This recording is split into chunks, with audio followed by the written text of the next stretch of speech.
नमस्कार, आवाज समाचार में आप सभी का स्वागत है। मैं हूं सीमा। खबरों की शुरुआत करते हूं। सबसे पहले नजर डाल लेते हैं हेडलाइंस पर। प्रधानमंत्री मोदी का केवड़िया में राष्ट्रीय एकता दिवस समारोह का आगाज, कई राज्यों की झांकियां होंगी शामिल। बिहार के लखीसराय से अमित शाह का विपक्ष पर बड़ा हमला, बोले छठ का अपमान बिहारियों का अपमान। बिहार में राहुल का हमला, नीतीश नहीं मोदी शाह चला रहे हैं सरकार। नीतीश कटारा हत्याकांड के दोषी सुखदेव पहलवान की एक्सीडेंट में हुई मौत। और भारत में स्टारलिंक की एंट्री, एलन मस्क की सैटेलाइट इंटरनेट कंपनी ने मुंबई में खोला पहला ऑफिस। प्रधानमंत्री नरेंद्र मोदी 30 और 31 अक्टूबर को लौह पुरुष सरदार वल्लभ भाई पटेल की 150वीं जयंती के अवसर पर गुजरात के केवड़िया में आयोजित किए जा रहे राष्ट्रीय एकता दिवस समारोह में शामिल होंगे। ये आयोजन ऐतिहासिक दृष्टि से बेहद महत्वपूर्ण है क्योंकि ये अब तक का सबसे बड़ा समारोह हुआ, जिसमें कई राज्यों की झांकियां और एक भव्य परेड भी शामिल की जाएगी, जो गणतंत्र दिवस की तर्ज पर आयोजित की जाएगी। केवड़िया, जो कि सरदार पटेल की विशाल प्रतिमा स्टैच्यू ऑफ यूनिटी के स्थान पर स्थित है, एक प्रतीक के रूप में न केवल सरदार पटेल की महानता को सम्मानित करता है, बल्कि ये राष्ट्रीय एकता को भी प्रोत्साहित करता है। इस समारोह में सरदार पटेल के परिवार के सदस्य भी शिरकत करेंगे, जिससे आयोजन की राजनीतिक और सांस्कृतिक अहमियत और भी ज्यादा बढ़ जाएगी। राजनीतिक दृष्टिकोण से भी इस आयोजन को विशेष महत्व दिया जा रहा है। ये कार्यक्रम बिहार विधानसभा चुनाव के समय हो रहा है और पीएम मोदी के संबोधन को इस संदर्भ में अत्यधिक महत्वपूर्ण भी माना जा रहा है, क्योंकि ये चुनावी माहौल में एक रणनीतिक कदम हो सकता है। गुजरात सरकार ने इस समारोह के लिए अभूतपूर्व तैयारियां की हैं और ये आयोजन न केवल सरदार पटेल के योगदान को याद करने का एक अवसर होगा, बल्कि भारतीय एकता और अखंडता के प्रतीक के रूप में भी देखा जाएगा। बिहार में चुनावी संग्राम तेज हो गया है और इसी बीच गृह मंत्री अमित शाह ने आज लखीसराय में एनडीए प्रत्याशी के समर्थन में बड़ी जनसभा की। अमित शाह ने मंच से जनता से सीधे अपील की कि इस बार भी एनडीए प्रत्याशी को भारी मतों से विजयी बनाए। उन्होंने कहा कि आपके भेजे प्रतिनिधि को हमने विधानसभा अध्यक्ष से लेकर उप मुख्यमंत्री तक बनाया है, अब फिर से एनडीए को मौका दें। सभा में गृह मंत्री ने कांग्रेस और राजद पर जमकर निशाना साधा। कांग्रेस पर आरोप लगाते हुए शाह ने कहा कि कांग्रेस ने छठ का अपमान किया, जो केवल बिहारियों का नहीं बल्कि हमारी संस्कृति का अपमान है। उन्होंने इसे बिहार की मां बहनों पर हमला बताया। अमित शाह ने कहा कि इन लोगों ने पहले प्रधानमंत्री मोदी की मां का अपमान किया और अब बिहार की बेटियों का भी अपमान कर रहे हैं। इसके साथ ही उन्होंने राजद के खिलाफ पुराने घोटालों का जिक्र करते हुए कहा कि राजद की राजनीति केवल भ्रष्टाचार और घोटालों तक सीमित रही है। शाह ने आरोप लगाया है कि राजद ने बिहार को बदनाम किया, विकास की जगह लूट का माहौल बनाया। सभा के अंत में अमित शाह ने लोगों से कहा है कि बिहार का भविष्य केवल विकास की राजनीति से तय होगा, इसलिए इस बार भी एनडीए को समर्थन देकर प्रदेश में स्थिर सरकार बनाए। बिहार का चुनावी मैदान गर्मा चुका है। एक तरफ प्रधानमंत्री नरेंद्र मोदी की मुजफ्फरपुर और छपरा में गूंजती रैलियां, तो दूसरी ओर नालंदा की धरती से राहुल गांधी का तीखा वार। राहुल गांधी ने सीधे प्रधानमंत्री मोदी को चुनौती दी। कहा, 1971 में इंदिरा गांधी अमेरिका की नौसेना से नहीं डरी, लेकिन नरेंद्र मोदी कायर हैं जो अमेरिका के राष्ट्रपति के सामने खड़े भी नहीं हो सकते। राहुल ने तंज कसते हुए कहा, नीतीश नहीं बिहार की सरकार मोदी शाह चला रहे हैं। कांग्रेस नेता का ये बयान जैसे ही आया, लखीसराय से गृह मंत्री अमित शाह ने पलटवार किया। कहा, राहुल गांधी की भाषा कांग्रेस की हताशा दिखा रही है। इधर बिहार में चुनावी बयार अब और तेज होती जा रही है। मधेपुर में तेजस्वी यादव की रैली रद्द हुई, लेकिन एनडीए और महागठबंधन के बीच जुबानी जंग पूरे शबाब पर है। नालंदा से उठी राहुल की हुंकार क्या बिहार के चुनावी रण में कोई नया समीकरण बना पाएगी, या फिर मोदी शाह की जोड़ी का करिश्मा एक बार फिर से दोहराया जाएगा? बिहार के सियासी महाभारत में अब हर शब्द बन गया है शस्त्र और हर रैली एक नया रणक्षेत्र। कर्नाटक के यादगीर जिले के गुरमितकल में राष्ट्रीय स्वयंसेवक संघ को पथ संचालन निकालने की अनुमति मिल गई है। ये आयोजन आरएसएस की शताब्दी वर्षगांठ के मौके पर 1 नवंबर को किया जाएगा। गुरमितकल कांग्रेस अध्यक्ष मल्लिकार्जुन खड़गे का गृह क्षेत्र माना जाता है। जिला प्रशासन ने इस मार्च के लिए 10 सख्त शर्तें लगाई हैं। इनमें प्रमुख स्वयंसेवक केवल तय मार्ग से ही जाएंगे, किसी जाति या धर्म की भावना आहत नहीं होगी, शांति और सांप्रदायिक सौहार्द बिगड़ने वाली गतिविधियों पर रोक होगी, सड़कें अवरुद्ध नहीं की जाएंगी, दुकानों को जबरन बंद नहीं कराया जाएगा और किसी भी स्वयंसेवक को हथियार या लाठी ले जाने की अनुमति नहीं होगी। नियम उल्लंघन की स्थिति में आयोजकों के खिलाफ कानूनी कार्रवाई और नुकसान की भरपाई भी करनी होगी। खबरों में यहां लेंगे एक छोटा सा ब्रेक। आप बने रहिए आवाज समाचार के साथ।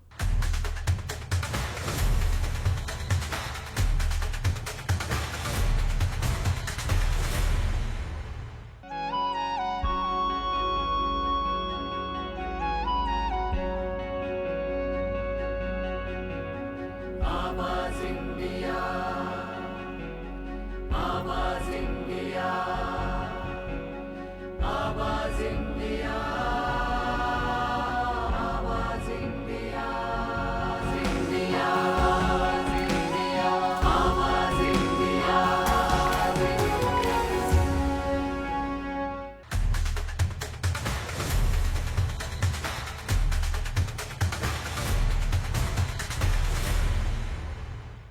ब्रेक के बाद एक बार फिर से आप सभी का स्वागत है। बढ़ते हैं अपनी अगली खबर की ओर। शिमला से बड़ी खबर, संजौली की चर्चित मस्जिद को लेकर जिला अदालत ने एक महत्वपूर्ण फैसला सुनाया है। अदालत ने नगर निगम कमिश्नर के उस आदेश को सही ठहराया है जिसमें मस्जिद के पूरे 5 मंजिला ढांचे को अवैध बताते हुए उसे गिराने के निर्देश दे दिए थे।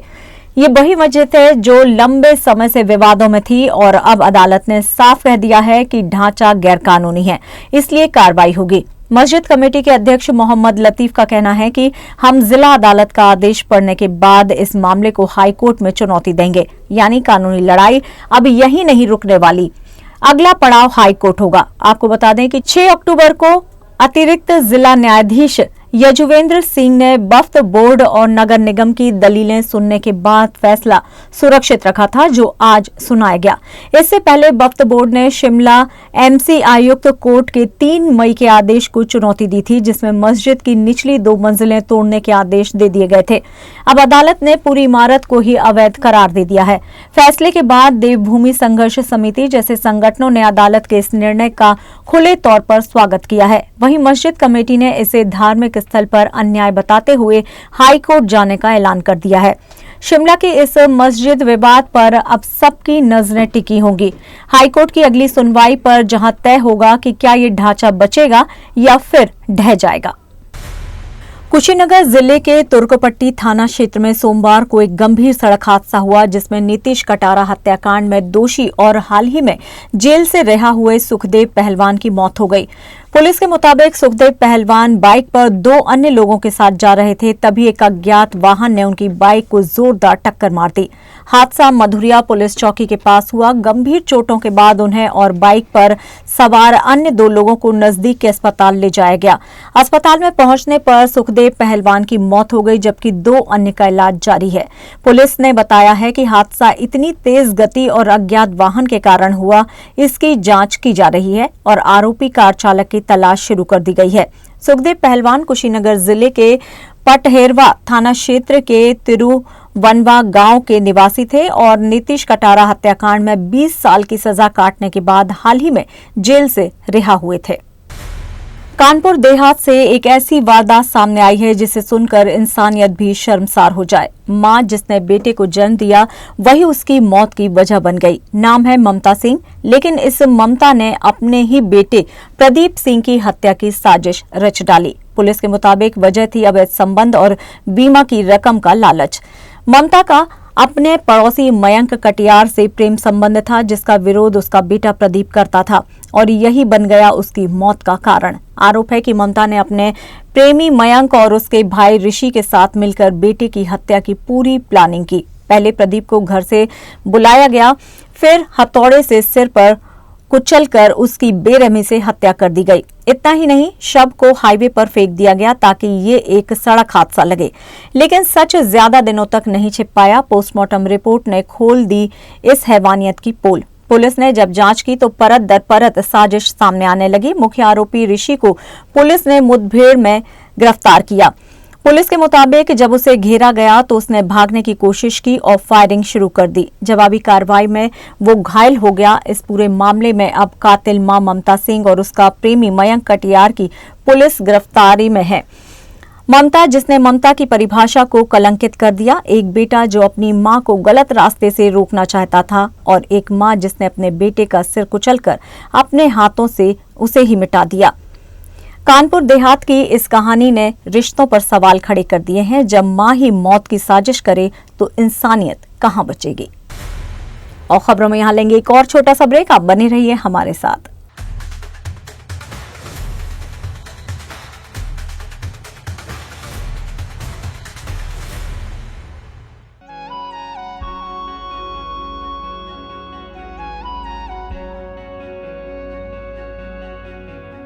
आवाज इंडिया, आवाज इंडिया, आवाज इंडिया, आवाज इंडिया, इंडिया, इंडिया, आवाज इंडिया।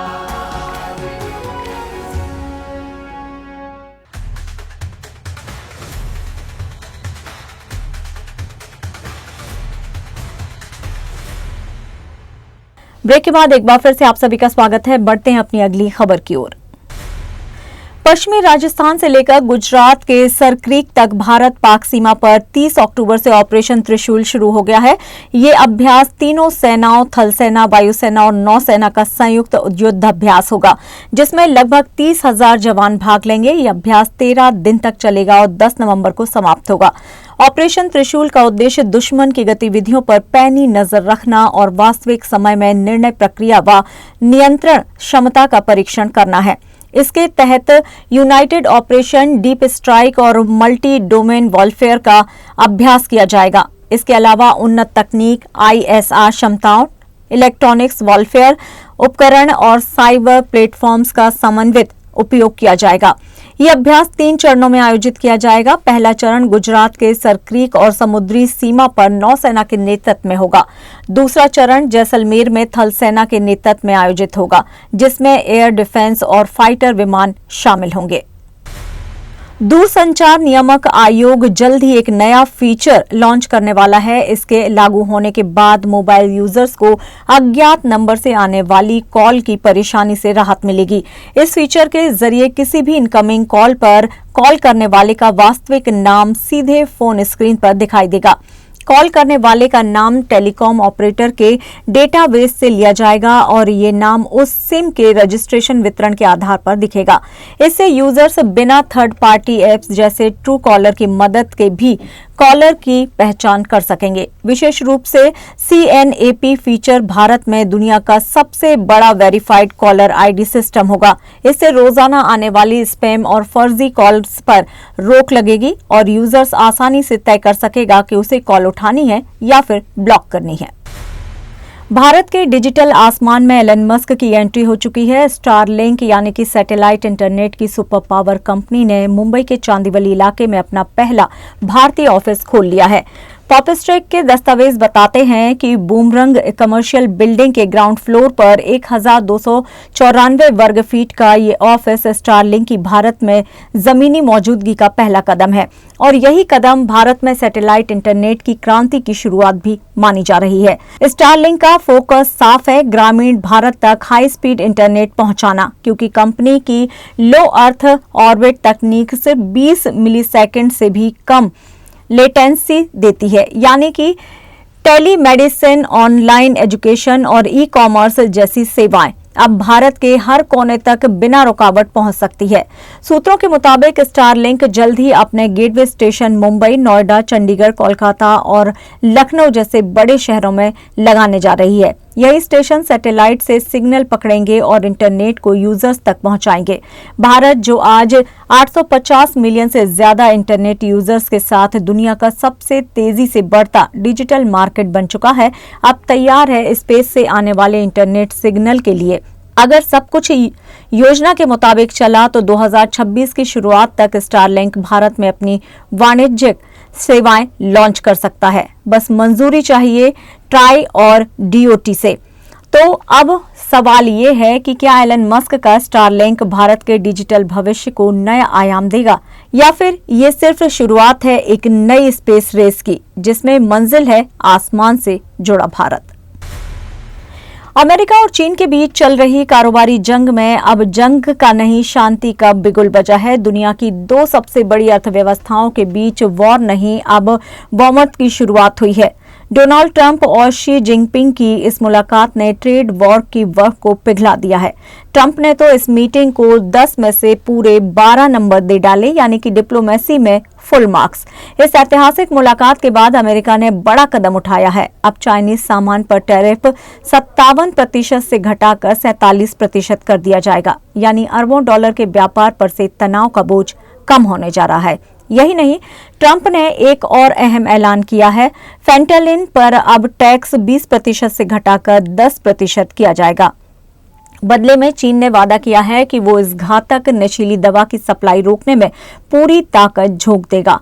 और अब बात केवल टैरिफ की नहीं, ट्रस्ट की भी है। ट्रंप ने अप्रैल में बीजिंग दौरे का वादा किया है, जबकि शी जिनपिंग को भी अमेरिका आने का न्योता दिया गया है। ट्रेड वॉर के बाद ये नया चैप्टर है ट्रेड पीस का, जहां मुकाबला नहीं मिलन की कहानी लिखी जा रही है। और फिलहाल आवाज समाचार में इतना ही, लेकिन आप देखते रहिए आवाज इंडिया। नमस्कार।